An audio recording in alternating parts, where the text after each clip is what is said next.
Result होता. अगं काल आपला रिझल्ट होता ना ग. हा ना ग. किती टक्के पडले तुला?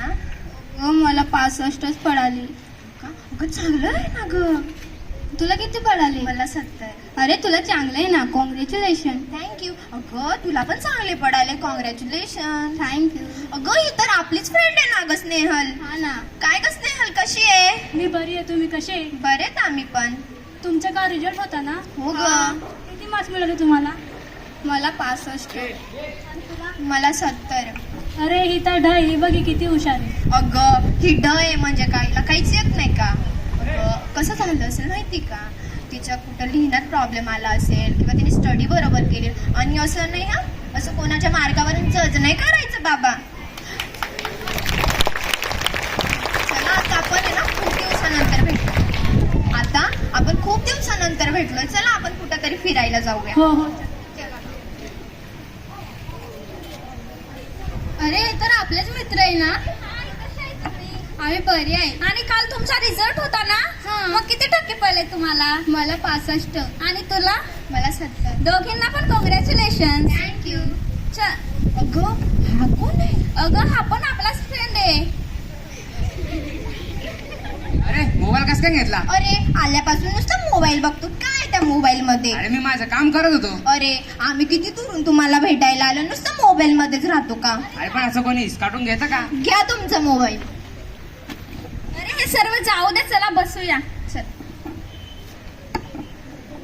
आणि तुमचं आता 10वी झालं, मग आता तुम्ही कुठे ऍडमिशन घेणार आहात? ते अजून माहित नाही. हा.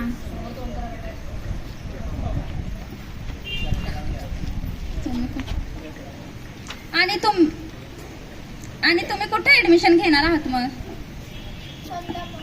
अजून आम्हाला माहित नाही ते कुठे घ्यायचं. तुम्ही कुठे घेतलंय? समता कनिष्ठ महाविद्यालयामध्ये ऍडमिशन घेतलंय. अगं तिथे चांगलं असतं का? हो, तिथे खूप चांगलं आहे. तुम्हाला दाखवतात, चला.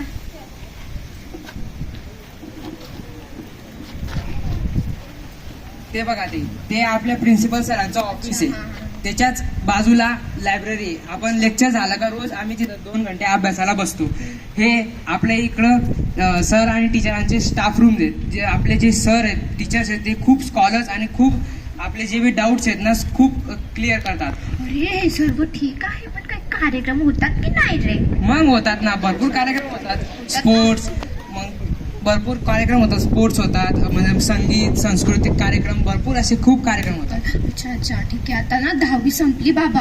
आता आहे ना 11वी 12वी तशी अभ्यास करेल ना. हो ना, आपण करू ना अभ्यास. अरे थांबा थांबा थांबा थांबा थांबा. अरे थांबा थांबा थांबा, मला एक गोष्ट आठवण आली. काय ग स्नेहल, तू लग्न करणार आहेस?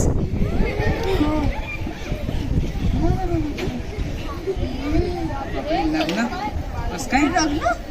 अगं तू नाही बोलली. माझ्या घरच्यांनी सांगितलं. कसं हा तर बालविवाह झाला ना. तुम्ही सर्व याल का माझ्या घरी सांगायला?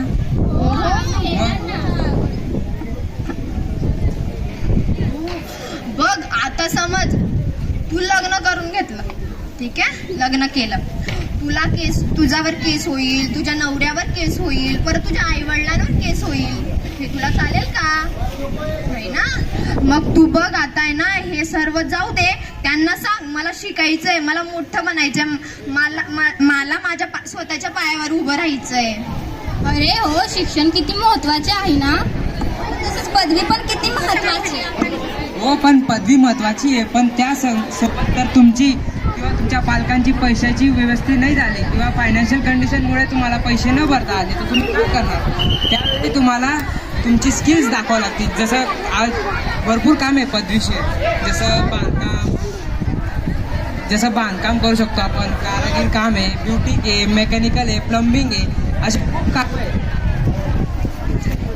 अरे हो ना. आणि असं नसतं की कोणतंही काम छोटं किंवा मोठं असतं. कामामध्ये असं आपण हे बनायचं ना की 2 लोक आपल्याला ओळखतील असं.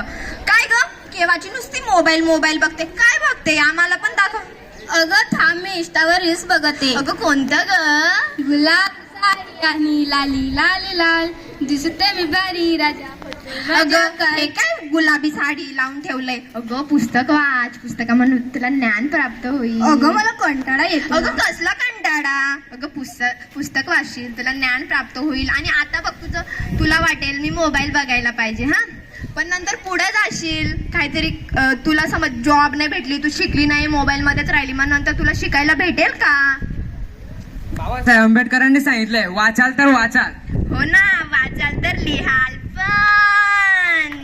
हो आजपासून मी खूप अभ्यास करणार आणि हे विस्टा आणि हे रील्स बघायला बंद करते आणि खूप अभ्यास करणार आणि 11वी-12वीला चांगले मार्क्सनी पास होणार. अगं तुम्हाला माहिती झालं का, काल परवाची गोष्ट आहे. नारायण सुर्वेंच्या इथं चोरी झाली. आणि हे कोण ग? अगं ते खूप मोठे कवी आहेत. ते चोरांनी चोरी केली आणि ते चोरलेलं जे साहित्य होते ते घरी परत ठेवलं आणि त्यासोबत एक पत्र ठेवलं. अरे पण पत्रामध्ये काय लिहिलं होतं? अगं पत्रामध्ये असं लिहिलेलं होतं की जर आम्हाला माहित असतं की हे घर कवींचं आहे तर आम्ही चोरीच नसती केली. तसं बघितलं शिक्षणाची ताकद. तसंच विवेकानंदाने सांगितलेलं आहे की जर आपलं लक्ष प्राप्त होईपर्यंत थांबू नका आणि मोठे मोठे स्वप्न बघा. अरे स्वप्न बघण्यासाठी तर झोपावं लागेल. अरे असे स्वप्नाने जे तुम्हाला झोपू देतील असे स्वप्न बघा जे तुम्हाला झोपू नाही देणार. हो म्हणजे आम्ही आजपासून स्टडीला लागू हा. खूप अभ्यास करू आम्ही आणि खूप शिकू आणि साक्षीत वाहू आणि आमच्या समता माग कनिष्ठ विद्यालय महाविद्यालयाचं नाव रोशन करू. धन्यवाद.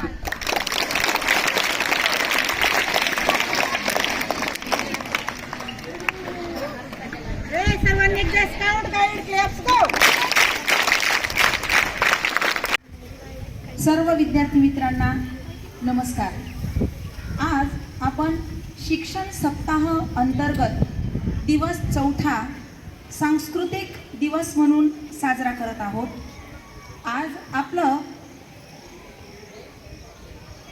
NEP द्वारा जे नियोजित कार्यक्रम आहे त्यात विविध आपल्या परिसरातील लोकसंस्कृती, लोकनाट्य या विविध किंवा तेथील वेशभूषा, केशभूषा यांचा समावेश आहे. आज आपण आपली समता कनिष्ठ महाविद्यालय हे पूर्णतः आदिवासी भागात असल्यामुळे आपण आज या ठिकाणी शिबली या ठिकाणी ठेवलेली आहे आणि आदिवासी पेहराव, काही गुजराती पेहराव, मराठी पेहराव अशा पद्धतीने या विद्यार्थिनी या ठिकाणी आलेले आहेत. सर्वप्रथम मी त्यांच्या या ठिकाणी खूप खूप कौतुक करते आणि आई देवमोगरा माता तसेच बिरसा मुंडा यांचं नमन करते आणि आजच्या सांस्कृतिक कार्यक्रमाची सुरुवात करते. थोडक्यात मी तुम्हाला सर्व विद्यार्थ्यांनी खाली बसून घ्यायचं.